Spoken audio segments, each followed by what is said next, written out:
Movie की शुरुआत में हमें दिखाया जाता है कि 1945 और 1962 के बीच में यूनाइटेड स्टेट ने कुछ न्यूक्लियर टेस्ट किए थे, जिसकी वजह से वहां के लोगों में बहुत सारे जेनेटिक्स चेंज आए। मगर आज तक गवर्नमेंट लोगों में हुई इन बदलावों को इग्नोर कर रही है। अब हम न्यू मैक्सिको डेजर्ट को देखते हैं, जहाँ पर कुछ वैज्ञानिक छानबीन कर रहे होते हैं। तभी अचानक उनके सामने एक खून से लथपथ आदमी आकर गिरता है, जो उनसे मदद मांग रहा था। मगर वैज्ञानिक हालात को समझते उससे पहले उन्हें एक म्यूटेंट मार देता है और उनकी डेड बॉडी को ट्रक के पीछे बांधकर वहां से चला जाता है। दरअसल ये वही म्यूटेंट होते हैं जो न्यूक्लियर टेस्ट की वजह से हुए जेनेटिक चेंज से पैदा हुए हैं। अब हम एक गैस स्टेशन को देखते हैं, जिसका ऑनर सो रहा होता है। तभी उसे बाहर की तरफ कुछ आवाजें सुनाई देती हैं। वो अपनी गन लेकर बाहर आता है और रूबी नाम की किसी लड़की को पुकारता है। वो उसे चारों ओर ढूंढता है, लेकिन उसे कोई नहीं मिलता, इसलिए वो वापस गैस स्टेशन पर आ जाता है। तभी उसे दरवाजे पर एक बैग पड़ा हुआ मिलता है। उस बैग को देखकर वो आदमी, जिसका नाम जेब होता है, चिल्लाते हुए कहता है कि अब सब कुछ खत्म हो चुका है, मैं अब तुम्हारी कोई मदद नहीं कर सकता।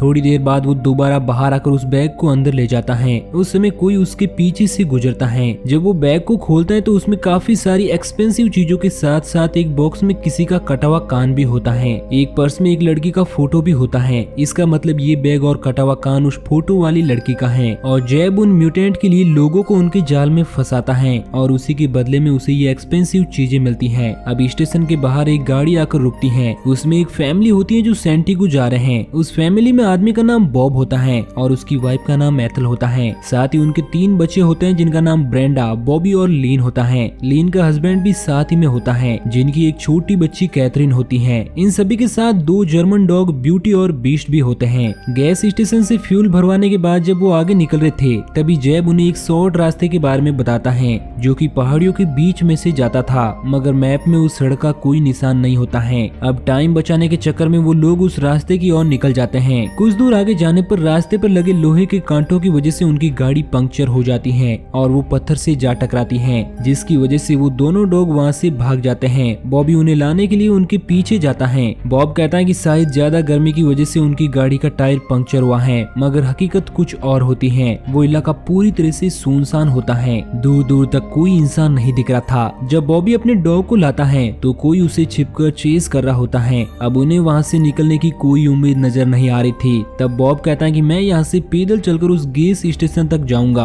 और वहाँ से मदद मिलने के बाद हम आगे निकल जाएंगे। बॉब एक गन खुद ले लेता है और दूसरी डग को दे देता है, मगर वो गन लेने से इनकार कर देता है, इसलिए वो गन बॉबी रख लेता है। बॉब वहाँ से निकल जाता है और बाकी सभी वहीं पर रुक जाते हैं। जब ब्रेंडा ट्रेलर का दरवाजा खोलती है तो ब्यूटी डॉग वहाँ से भाग जाता है। बॉबी उसे लाने के लिए पीछे पीछे दौड़ता है और इस तरह वो वहाँ से काफी दूर पहुँच जाता है, जहाँ पर उसे खून के कुछ निशान मिलते हैं, जिन्हें फॉलो करने पर उसे सामने ही ब्यूटी मरा हुआ मिलता है। ये देखकर वो काफी ज्यादा डर जाता है और वहाँ से भागने लगता है। तभी अचानक से वो एक खाई में गिर जाता है और बेहोश हो जाता है। उस समय एक डिफॉर्म लड़की उसके पास आकर बैठती है। वो रूबी होती है, जिसे जैब ढूंढ रहा था। रूबी दूसरे म्यूटेंट से बिल्कुल अलग होती है। वो रॉबी को अपने भाई गोगल से बचाना चाहती है, जो कि ऊपर बैठा हुआ ब्यूटी का पैर खा रहा था। दूसरी ओर डग चलते हुए एक ऐसी जगह पर पहुंचता है जहां पर बहुत सारी गाड़ियां होती हैं, लेकिन उनमें से कोई भी गाड़ी चालू होने की कंडीशन में नहीं थी। वहीं बॉब को गैस स्टेशन पहुंचने में काफी टाइम लगता है, जिस वजह से रात हो जाती है। अब वो वहां पर पहुंचकर जैब को ढूंढने के लिए अंदर जाता है, जहां पर उसे वहीं कटा हुआ कान मिलता है। साथ ही वहां पर बहुत सारे पेपर कट्स होते हैं, जिन्हें देखकर बॉब समझ जाता है कि यहाँ पर क्या चल रहा है, इसलिए वो बाहर खड़ी गाड़ी की ओर भागता है।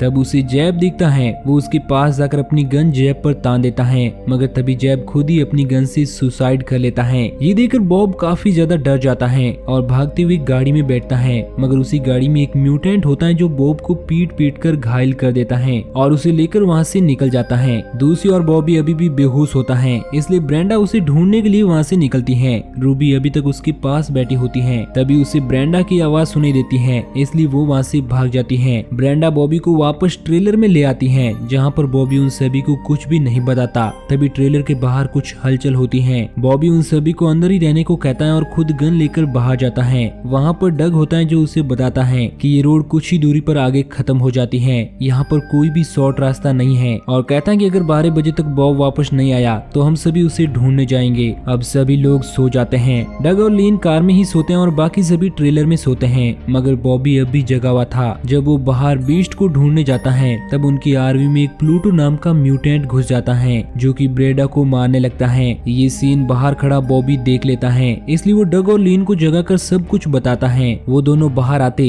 तभी उन्हें किसी के चिल्लाने की आवाज आती है। वो आवाज बॉब की होती है जो कि उनसे कुछ ही दूरी पर आग से झुलस रहा था। वो उसे बचाने के लिए दौड़ते हैं, तभी एक और म्यूटेंट उनकी आरवी में घुस जाता है और यहाँ पर बॉब जलकर मारा जाता है। वो सभी चाहकर भी कुछ नहीं कर पाते। तभी लीन को ब्रेंडा के चिल्लाने की आवाज आती है, जिसे सुनकर वो आरवी में वापस आती है। तो लिजर्ड नाम का एक म्यूटेंट उसकी बच्ची को उठाए हुए खड़ा होता है जो कि अब उसे गन पॉइंट करके लीन के साथ बदतमीजी करने की कोशिश करता है। तभी एथल लीन को बचाने के लिए लिजर्ड पर अटैक करती है, मगर तब तक वो उसे शूट कर देता है। गोली की आवाज सुनकर बॉबी और डग भी गाड़ी की ओर दौड़ते हैं। अब लिजर्ड ब्रेंडा की ओर गन तान देता है, लेकिन तभी लीन उसके पैर में एक स्क्रू घुसा देती है और वो उसे भी मार देता है। अब वो ब्रेंडा को लेकर वहाँ से निकल जाता है, लेकिन तभी डग और बॉबी दौड़ते हुए वहाँ पर आ जाते हैं, इसलिए वो उसे छोड़कर वहाँ से भाग जाता है। वो देखते हैं कि लीन मर चुकी है, लेकिन एथल अभी भी जिंदा होती है जो उनके सामने ही अपना दम तोड़ देती है। डग की बेटी भी वहाँ से गायब होती है जिन्हें वो म्यूटेंट ले गए थे। अब एक म्यूटेंट गोगल उन सभी पर नजर रख रहा था, तभी बीस्ट डॉग उस पर अटैक कर देता है। इधर आरवी के हालात देखकर बॉबी गुस्सा हो जाता है और उन म्यूटेंट को मारने के लिए बाहर जाने लगता है, मगर डग उसे समझाने की कोशिश करता है। तभी उन्हें बाहर कुछ आवाज सुनाई देती है। जब वो बाहर आता है तो वो बीस्ट होता है जो कि गोगल के एक हाथ को काट कर ले आया था। अब सुबह होते ही डग बीस्ट के साथ अपनी बेटी को ढूंढने के लिए निकल जाता है। बीस्ट उसे एक माइन के पास ले जाता है जो कि उन सब म्यूटेंट का कब्रिस्तान होता है। माइन के दूसरी ओर बाहर निकलने पर उनको दूर से ही न्यूक्लियर धमाकों की आवाजें सुनाई देती हैं। दूसरी ओर ब्रेंडा और बॉबी म्यूटेंट को मारने के लिए ट्रैप बिछा रहे थे। अब चलते हुए बीस्ट और डग उस गांव में पहुंच जाते हैं जहां पर ये सभी म्यूटेंट रहते हैं। वहां पर उसे अपनी बेटी दिखती है जो एक रूम में सोई हुई थी। तभी वहां पर एक म्यूटेंट आ जाता है, लेकिन डग छिपकर उससे बच जाता है। अब जब वो घर के अंदर जाता है तो वहां पर एक और म्यूटेंट होती है जिसका नाम बिग मामा होता है। वो उससे बचते हुए रूम में जाकर अपनी बेटी को उठाता है, मगर तभी बिग मामा उसे पीट कर बेहोश कर देती है। जब डग को होश आता है तो वो अपने आप को एक फ्रीजर में पाता है जिसके पास में बहुत सारे ह्यूमन बॉडी पार्ट्स पड़े हुए थे। वो वहाँ से बाहर निकलकर चालाकी से आगे बढ़ता है। तभी उसे एक बिग ब्रेन नाम का म्यूटेंट पड़ा हुआ मिलता है जो डग को बताता है कि यहाँ पर बहुत ज्यादा न्यूक्लियर बमबारी की वजह से हाई रेडिएशन से हम सभी डिफॉर्म्ड हो गए और हम सभी को सिटी से बाहर निकाल दिया गया, इसलिए हम यहाँ पर आकर माइंस में छिप गए। डग उसे अपनी बेटी के बारे में पूछता है, मगर वो उसे कुछ भी नहीं बताता। तभी वहाँ पर प्लूटो आकर डग पर अटैक कर देता है। हमले में वो उसकी 2 उंगलियां काट देता है, मगर किसी तरह डग उसे मार देता है। तभी उसे बाहर से एक म्यूटेंट उसकी ओर गन लिए हुए आते हुए दिखाई देता है, इसलिए डग वहाँ पर छिप जाता है और उसके आने पर उसे भी कुल्हाड़ी से मार देता है। अब बिग ब्रेन रेडियो पर एक म्यूटेंट को ऑर्डर देता है कि वो डग की बेटी को मार दे। तभी बीस्ट पीछे से आकर बिग ब्रेन को मार देता है। अब डग सभी रूम्स में अपनी बेटी को ढूंढता है जहाँ पर उसे कई सारे डिफॉर्म्ड बच्चे मिलते हैं। दूसरी ओर लिजर्ड डग की बेटी को मारने लगता है। तभी वो देखता है कि चादर के नीचे तो एक सुअर है। दरअसल उस बच्ची को रूबी लेकर भाग गई थी। वहीं दूसरी ओर गाड़ी में से एथल की डेड बॉडी गायब हो जाती है, जिसे ढूंढते वक्त वो देखते हैं कि एक म्यूटेंट उसे खा रहा है जिसका नाम जुपिटर है और वो उन सभी म्यूटेंट का डेड है। बॉबी को देखते ही जुपिटर उसे मारने के लिए उसकी ओर दौड़ता है, मगर किसी तरह बॉबी उसे अपने जाल में फंसाता है और अब जुपिटर ट्रेलर का दरवाजा खोलता है तो एक ब्लास्ट के साथ वो उड़ जाता है। दूसरी ओर रूबी डग के पास जाकर उसकी बेटी को देना चाहती है, मगर तभी वहाँ पर लीजर डग पर अटैक कर देता है और डग उसे मार देता है और अपनी बेटी को रूबी से अपने पास ले लेता है। तभी लीजर्ड फिर से खड़ा हो जाता है, लेकिन इस बार रूबी दौड़ते हुए उसके पास जाकर उसे अपने साथ खाई में गिरा लेती है, जिससे वो दोनों मारे जाते हैं। दूसरी ओर जुपिटर अभी भी जिंदा होता है, इसलिए ब्रेंडा एक कुल्हाड़ी से उसे मार देती है। तभी उन्हें डग आते हुए दिखाई देता है जिसके साथ में बीस्ट और उसकी बेटी दोनों होते हैं। उसे देखकर वो दोनों काफी खुश होते हैं, मगर अभी भी उन सबको कोई पीछे से छिपकर देख रहा होता है और ये मूवी यहीं पर एंड हो जाती है। लेकिन इस मूवी का एक और पार्ट है और इस स्टोरी को हम अगले वीडियो में कंटिन्यू करेंगे। तो कहानी के नेक्स्ट पार्ट का क्विक नोटिफिकेशन पाने के लिए इस चैनल को सब्सक्राइब जरूर करें और नोटिफिकेशन बेल को भी ऑल पर सेट कर लेना। बाकी मैं मिलूंगा आपसे किसी नई दिन नई कहानी के साथ, तब तक के लिए बाय बाय।